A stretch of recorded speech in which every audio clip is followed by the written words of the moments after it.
Hello, welcome to Trapunto. My name is Jamie. In this video, I will be getting you started on your Sashiko journey from getting your thread prepped to stitching order to finishing a little piece. Let's get into it. Now that you have all your Sashiko supplies, you may be wondering from my previous videos why my skeins are braided and how can you get yours to look like this. As I showed my thread bin in another video, I literally just toss all my threads into this bin. So there is a mix of new and used, and this bin kind of gets the workaround when I'm in a Sashiko working mood. So I find that braiding my skeins keeps them neat and tidy. So I'll show you how to do that. It's super easy. If you have a way that you like to organize your skeins, please let me know. So what you're going to do, this might be a little scary. Okay, I promise it's not. So you have your skein brand new out of the packaging. You're going to take the label off. You're just going to slide it off, and you're going to have a naked skein. Now I can see right here the knot. This is what I'm looking for, because that is holding all of my threads together. Now you don't want to go at this willy-nilly, so be a little careful when you're doing this. Usually they're folded in half, so I will kind of unfold mine. And I will take this knot and pull the whole skein apart. So now it looks like noodles. And then what I will do, I'll try to zoom out here a little bit, is so I have the knot in this hand here. I will kind of try to find the other side so I have it pulled kind of taut. And what I will do is take my snips and I'm going to cut all of them all at once.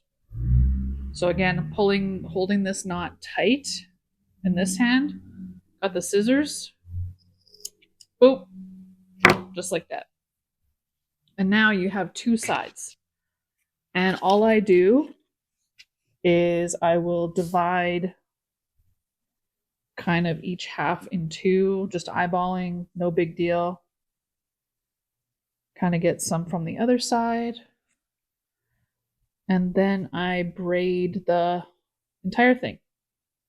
It doesn't have to be neat. And also what I do, just because I like to keep track of what colors I'm using, is say on this strand here, I'm going to take my label and I'm going to put it back in here.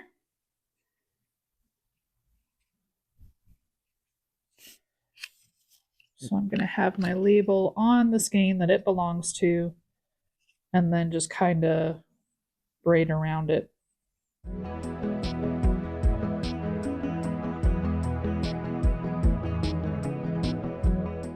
And I leave them loose at the end, and I don't find that I have any issue. That's looking a little wonky. Oh well. But the reason why I also like to braid is not only for neatness, but now what I can do is if I want a thread, I just have to grab one of the loops from the top and drag it out. And now I have a thread ready to go. There are a couple options when it comes to fabric and stitching. Most people, when they get started, including myself, will start with pre-printed samplers. So this has the lines on it already, and the beautiful thing about it is you don't have to think. All you're doing is a running stitch covering the stitches as shown on your pre-printed fabric. Do not iron this. Do not wash it. Your lines will be gone and you'll be SOL. This is the Sashiko linen that I mentioned in my tools video. And I used a stencil, which I didn't think about because I completely forgot I had it. So I just used a stencil. There's a set of two in here, so one larger, one smaller. I used the larger one to trace here with the wax-based pen. And let's get to stitching.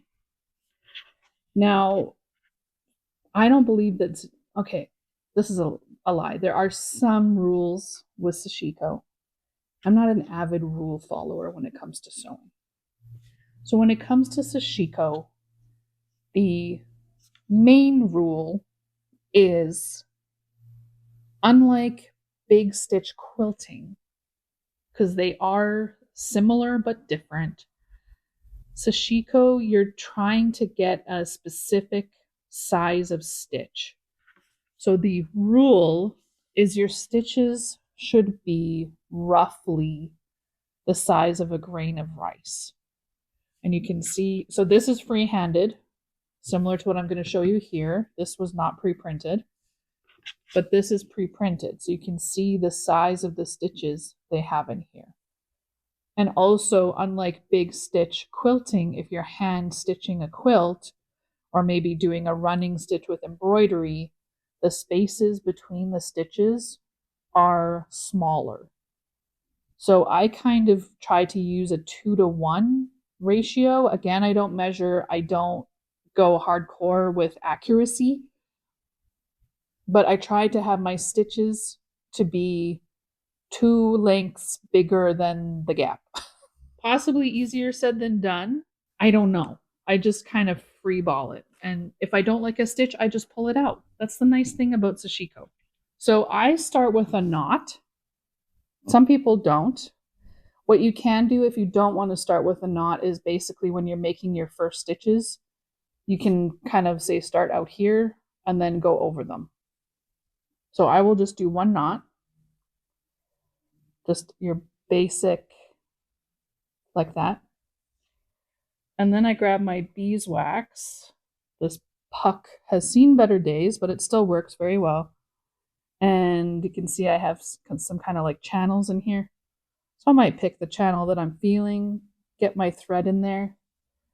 And my beeswax has been sitting for a little bit, so it's not super soft, but it's still okay. And I really drag it through. And you might be able to see the difference from one end to another. So this is waxed and this is not. You can see how the knot is a little bit more fluffy and this one is a little, anyway. So I will drag the whole thing through, and I'm pulling quite hard. So you can see these channels go quite deep in there. I'm pulling pretty hard. I want it to get coated really well.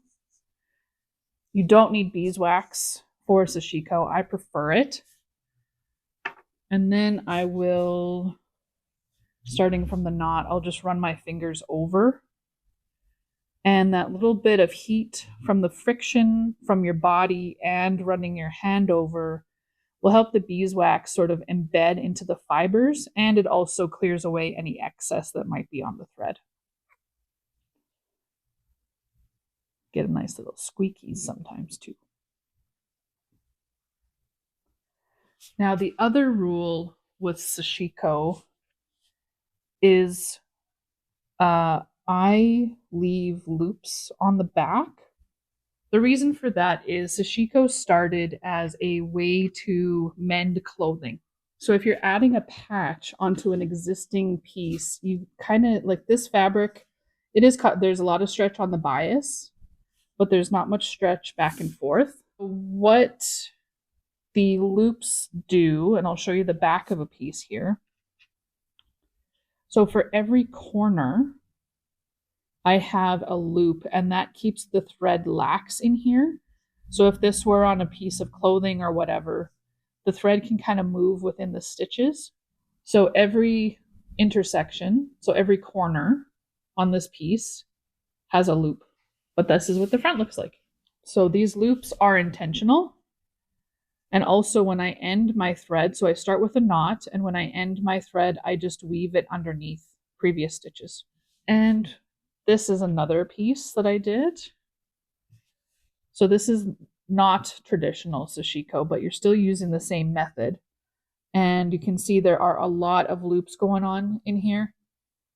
So essentially every time you have to make a jump you want to leave a little bit. And this is a little wreath piece. So it's still done with Sashiko, of course, but this is non-traditional. When we start stitching Sashiko, most of the pre-printed samplers will also come with instructions, which is very nice. The first thing I would want to do is the border. However, for the sake of this video, I'm going to fast forward that, and I will show you how to stitch a line. Another rule with Sashiko is you stitch in one direction all the lines and then you come back. So again, with this piece here, and hopefully you can tell, so for this piece, I stitched all the diagonals first. So you can see this red loop here comes up and then it loops back. So you stitch all the diagonals first, and then you stitch the horizontals, or in this case, horizontal vertical. And the reason for that is when Sashiko was invented, it was a practical form. And this helps strengthen the fabric by having this sort of lattice work behind. So it just helps with the integrity of the piece to make the fabric stronger. So when I say that we stitch one line all the way down, is I'm going to start at a corner. Actually, I'm going to do the verticals first. So I'm going to start here, and then I'm going to go all the way up this line. And there will be a big loop, but we're going to have a big loop here. And then we're going to go all the way down. And then there's going to be another big loop and all the way back up. So that's going to be our 3 big verticals. And then you can see we have some horizontals here as well, which we will stitch second. So when I start, now this stencil has gaps in here, which is fine. But what we want is it to kind of look more like this.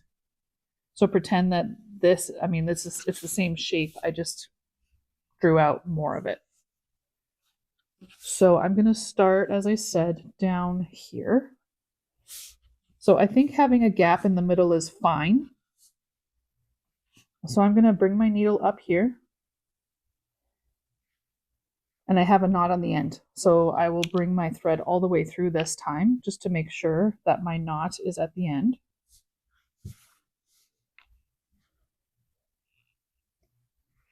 Getting a little tingle-tangled here. Whoop. Okay, so my knot came through, so I'm just going to add a second knot. And you may find that you need to do the same depending on the weave of your fabric. If it's a little looser, then you might need a second one. So I've just done another knot. And it also might be my needle is a little larger or thicker for this fabric too. I guess we'll find out.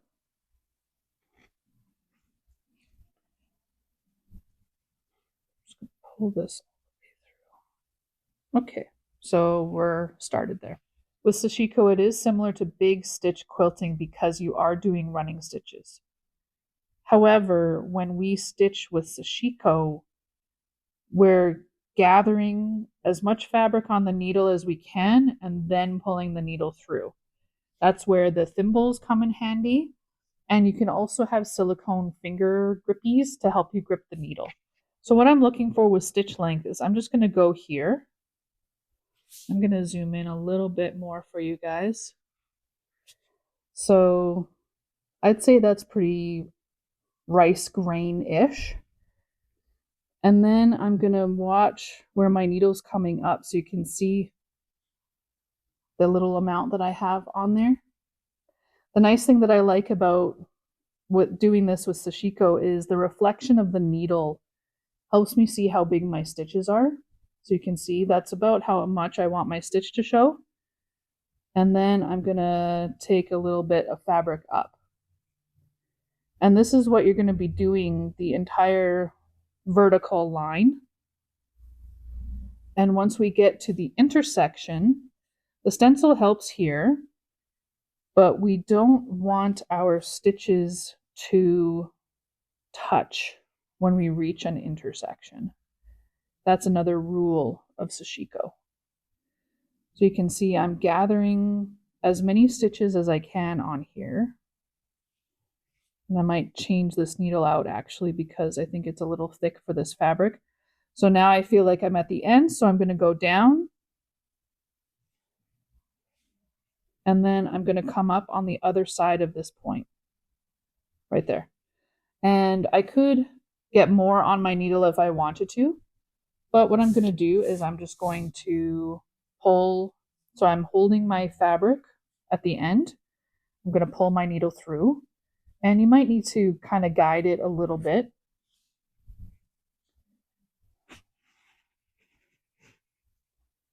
And then there we go. Now these stitches aren't bad. I think I'm pretty satisfied with that. However, I'm not satisfied with my needle, so I'm going to switch out. And as I think it's just a little thick for what I'm doing. So I'm going to get into my needle book here. And I think I'm also going to sub out for something a little longer. So I think this one is slightly, they might be the same, but a little longer. So let's go with this one. This one's a little thinner. I think that will be better.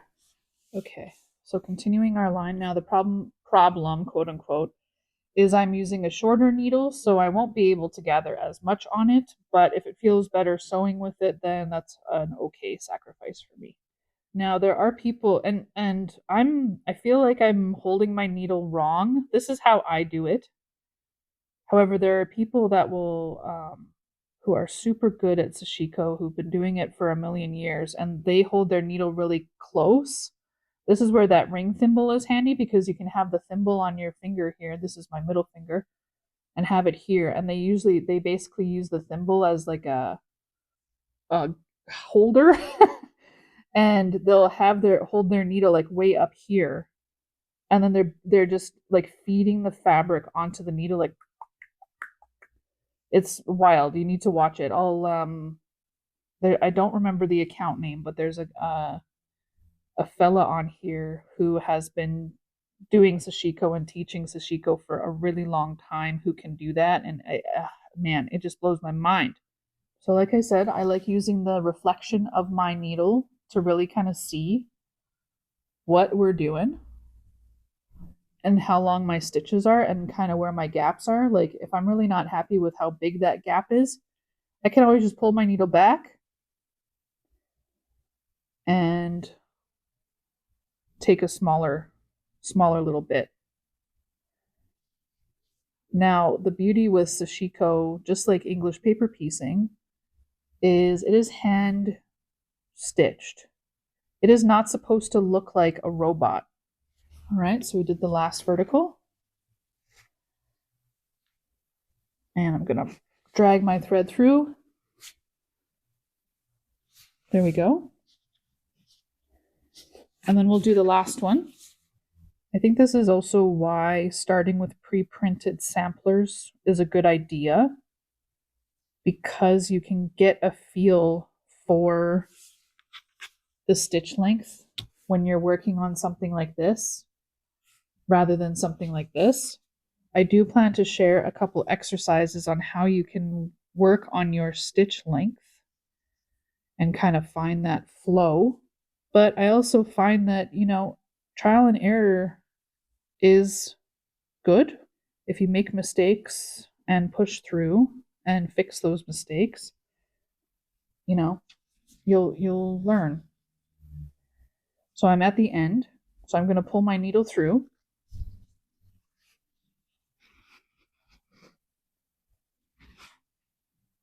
And I'm pretty happy with that. Now this is where the rule applies. So I've done the vertical. I'm going to do a big jump and come here. So what I usually do is I will come through at the top. And I will show you the back, but I kind of like to have a finger in the way or maybe because this one is quite big, I'll do 2 fingers. And then that'll give me a feel for kind of how slack I might want it to be on the back.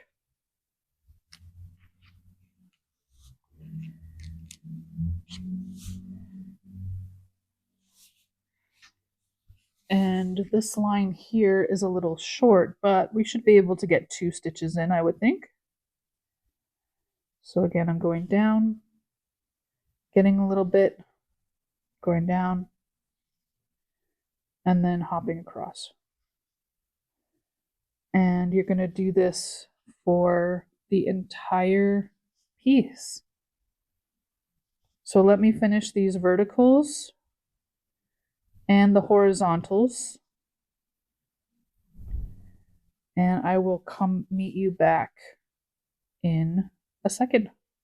I'm at the point where my thread is going to be too short, so this is how I weave underneath. I will take the eye of my needle and go underneath the stitch that came before, or if I really wanted to, I could go this way as well. It doesn't really matter.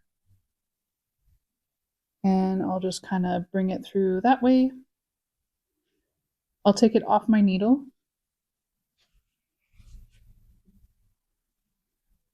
And I don't want this to be really tight either. And I'll bring my needle through and kind of coerce the thread to go underneath. Might be a little tricky to get it in there. There we go.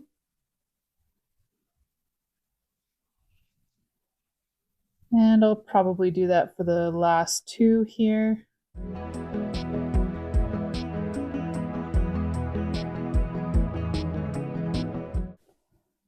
There we go. Now my thread is secure underneath. So I'm back with the verticals and the horizontals done. Now let's take a look at the back.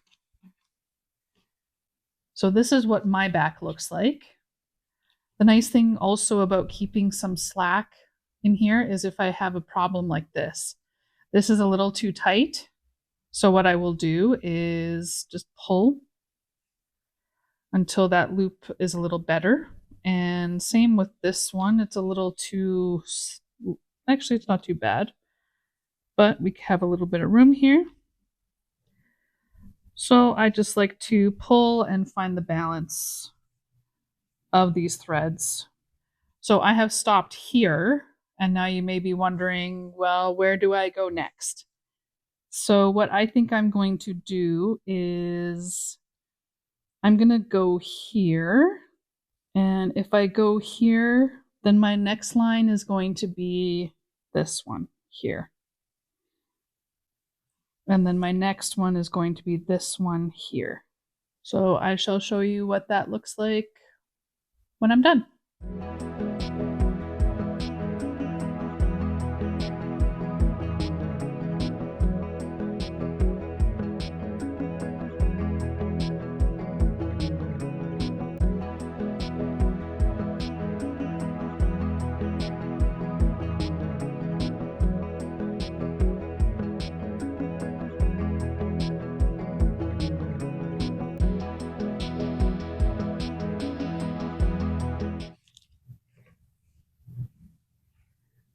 And there we have our finished piece. Now what I might do is go around the border, but it's also something where I have the 1/4 inch seam, so I could sew it into something. But yeah, this is what the back looks like. So again, reiterating that you want this lattice work in the back. And I know it looks a little messy, but it is important to have this because, as I mentioned before, this is what helps the fabric be stronger. There still is a little bit of stretch on the bias, probably not as much as there was before, but that is also why we want our thread to be slack on the back with the loops. And if you feel your thread is puckering, like I have a pucker just down here, you can always kind of see where it needs a little bit of slack and just pull on your loops to get it to sit how you want it to be. And that's it for stitching Sashiko. We shall see you next time.